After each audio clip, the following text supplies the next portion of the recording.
Welcome to another explainer. Look, today we are taking a sledgehammer to one of the most dangerous, persistent myths in modern software architecture.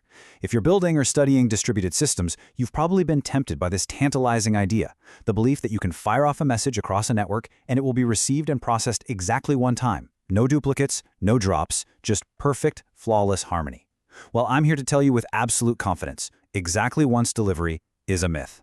Today, we're busting this wide open. We'll look at the brutal, unyielding reality of network physics and break down the actual, battle-tested engineering patterns that tech giants use to survive the chaos. Okay, let's dive right into this. Picture this high-stakes nightmare scenario. You just finished an Uber ride, you pull out your phone, you hit pay now, and nothing happens. The app just hangs there. So you panic a little, right? Naturally, you tap the button again. But what is actually happening on the back end? Well, behind the scenes, that first request might have perfectly reached the server, but the acknowledgement just got lost on the way back to your phone. So your second tap, it just sent a completely identical payment request. And here is the blunt, painful truth. If your system isn't explicitly engineered to handle this exact hiccup, that user is getting charged twice. In distributed systems, this isn't some rare theoretical edge case. When you're pushing millions of transactions a day, network timeouts are a mathematical certainty. Without built-in safeguards, you are literally asking for duplicate charges, corrupted inventory, customer support nightmares, chargeback fees, and massive regulatory headaches. Let's move to Section 1 and see how this builds into the exactly once delivery myth. To really grasp this, we need to look at our core delivery guarantees. On one hand, you have at least once delivery. This is the reality of highly available systems. Message brokers like Kafka, SQS, or RabbitMQ, they prioritize keeping the system up and running. They absolutely guarantee your message will be delivered, but in doing so, they practically guarantee that you're going to see duplicate messages from time to time. Then you have the Holy Grail, exactly once delivery. Now sure, some systems claim to offer exactly once semantics, but it comes at a massive cost. It requires incredibly complex transactional overhead, and worse, relying on it often forces your entire system to halt or completely break during a network partition. It's a fragile illusion that sacrifices your availability. Which brings us to Section 2, why distributed networks always fail. So the crucial point is, why is perfect delivery mathematically impossible? It's because the foundational tech we rely on is actively working against the concept of exactly once. First up, TCP. It guarantees packet delivery, sure, but it absolutely does not guarantee exactly once processing semantics. Second, you've got the CAP theorem.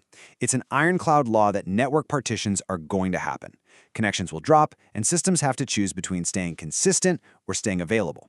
Third, message queues almost always choose availability, defaulting back to at least once delivery. And finally, think about your load balancers, API gateways, and client libraries. They all have automatic retry logic baked right in. A single click from a user can easily trigger dozens of server-side executions if the network is being flaky. And all those innocent-looking retries, they lead to absolute chaos. Specifically, a phenomenon recognized by companies like Amazon called the retry storm. It's essentially the butterfly effect for microservices. A tiny, localized failure in one downstream dependency causes clients to retry.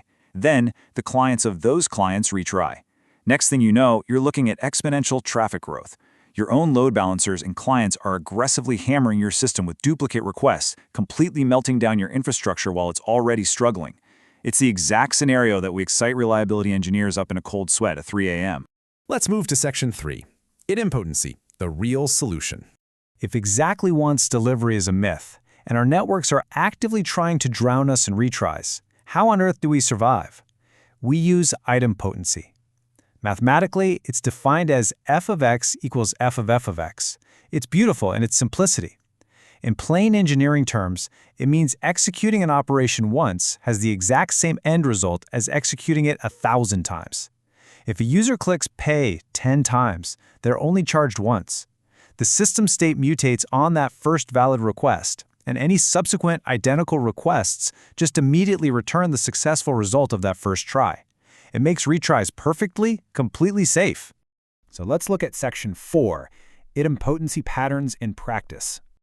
Now, what's really interesting about this is how we actually implement it. There are 3 primary patterns. First, natural idempotency. This uses operations that are inherently safe to repeat, like an HTTP put or delete.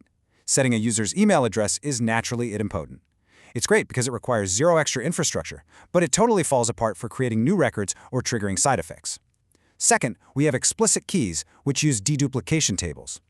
This works universally for everything, including charging credit cards, but you have to manage database storage and handle time to live, or TTL, cleanup.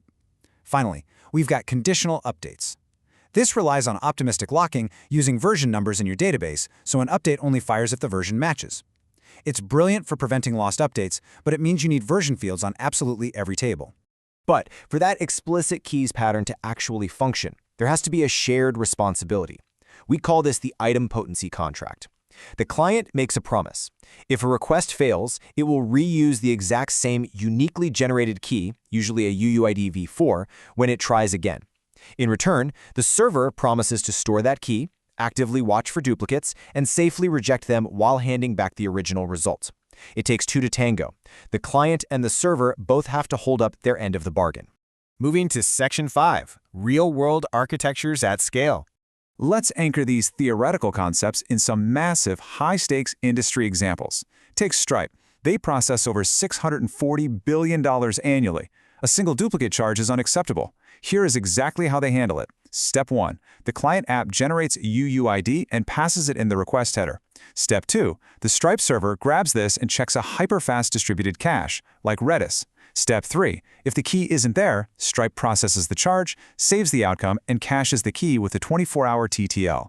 But Step 4 is where the magic happens. If that key is already in the cache, Stripe skips the entire processing pipeline and immediately returns the cached success response. It's blazing fast, and it completely neutralizes double charges. Uber tackles ride completions in a very similar way, but with a few incredibly smart architectural tweaks. When your ride finishes, the Uber app generates a key that's explicitly tied to your trip ID. They store these keys in a Postgres database, also using a 24-hour TTL, but here is the brilliant part. What if two identical payment requests hit the server at the exact same millisecond? To handle that race condition, Uber relies on the database's unique constraints. The first request inserts the key and wins the race. The second request hits a constraint violation, gets blocked at the database level, and then the system just returns the cached result of the winner. This guarantees absolute atomicity. The rider is charged once, and the driver gets paid exactly once. Which brings us to Section 6, the outbox pattern.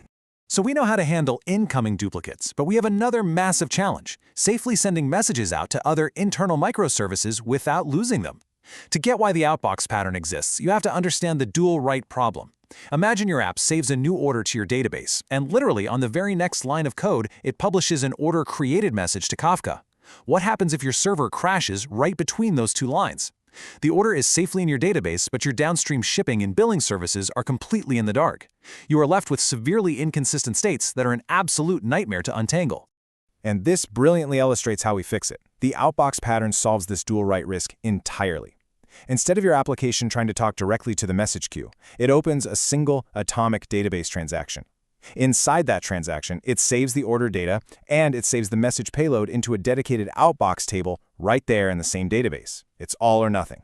Then, you have a completely separate background processor constantly polling that outbox table. When it spots a new message, it grabs it and reliably publishes it to your queue. And because this processor is designed to retry if the queue is down, it perfectly guarantees at least once delivery to your other services. Your downstream systems just use idempotency keys to handle the occasional duplicate. At the end of the day, building reliable systems requires a fundamental shift in how we view the network. As Technori so perfectly summarized, you must design for slowness as a normal operating condition. You have to measure the slow tail end of your latencies, ruthlessly remove queuing bottlenecks, and above all, accept the fact that failures, retries, and duplicates are not anomalies. They are just the normal, everyday state of a distributed system. So I want to leave you with a critical reflection for your own projects. Take a hard look at the microservices you're building right now. Look at your API endpoints, your database transactions, and your message queues. Are you blindly hoping for the myth of exactly once delivery? Or are you actively, intentionally engineering for the reality of at least once? Embrace idempotency, prepare for the retries, and build systems that don't just survive the chaos, but actually thrive in it.